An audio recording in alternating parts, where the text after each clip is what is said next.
Today I'm working on my Crain super saw. This is what's also called an undercut saw.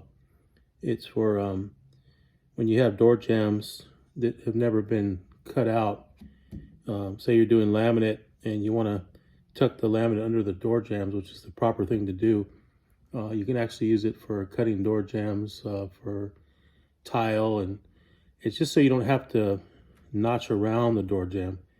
It undercuts it so that it you'll see right here there's a blade on this side, and you adjust this up and down, and that gives you the height. So say if you're using this size laminate right here, you put it on top of there and adjust it, so when you cut out that door jamb area, you have the gap big enough to put the laminate under.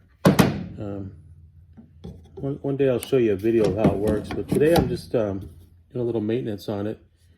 And I took off this back part right here. This is what holds it in place as you adjust it. And these bolts that are on here, they're actually wing nuts. This is the other side right here. You see how it's stripped off?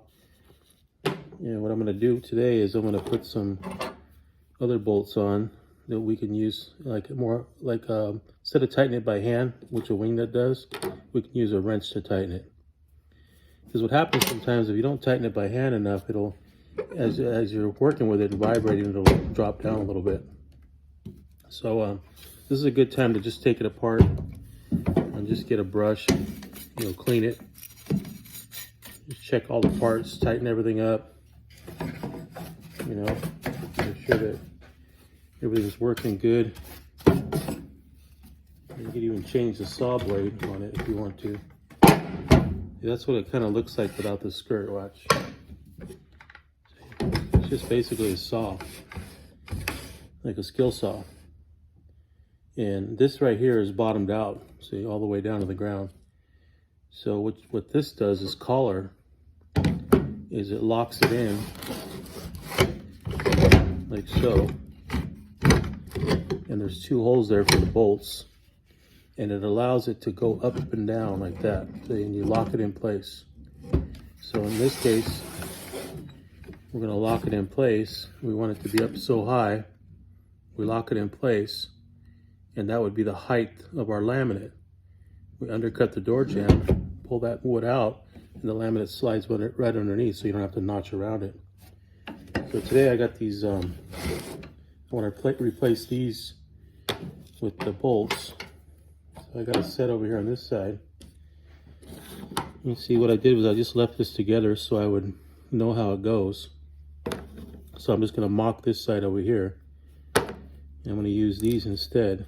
So what we got here is we got a washer, and then we got a spring. And let's make sure it all goes back the same way. And we just put it back together like that. See the spring? And then what I like to do too is maybe just spray a little lubricant on it, just so it goes in a little easier. It kind of is a foreign object going in there. So let me find the holes here. There's our hole.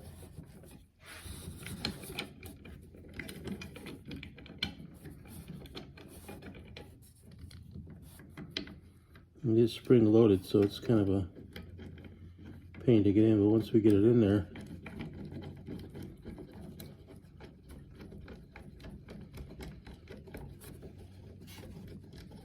and I got this little wrench right here that I found, and I can use to tighten it, but I don't think it's going to work because it's flat. I need something like more of a, probably like a ratchet or something like that. So I'll probably have to set up something for that.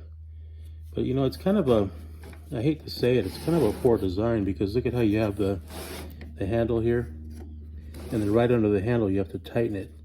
So it doesn't give you a chance to really bear down on these. That's why I've been using like a channel lock to do it. But I'm going to kind of solve this problem here. This is a good time to do it too, because we're in between jobs right now. I don't have a lot of work going on. And it's just a little quick tip. On if you have one of these saws and you're having a problem with this wing nut here, I think it's a better idea to do what I'm doing here, because what happens is over time you're going to have that same problem I did.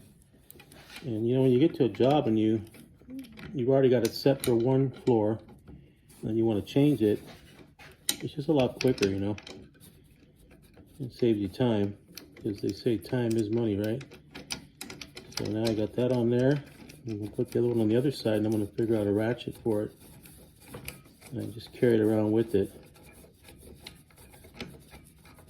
See how hard it is to turn under there? It's kind of, you gotta get your fingers under there. And so once that's all done, it's going to be a lot, like I said, a lot easier to work with.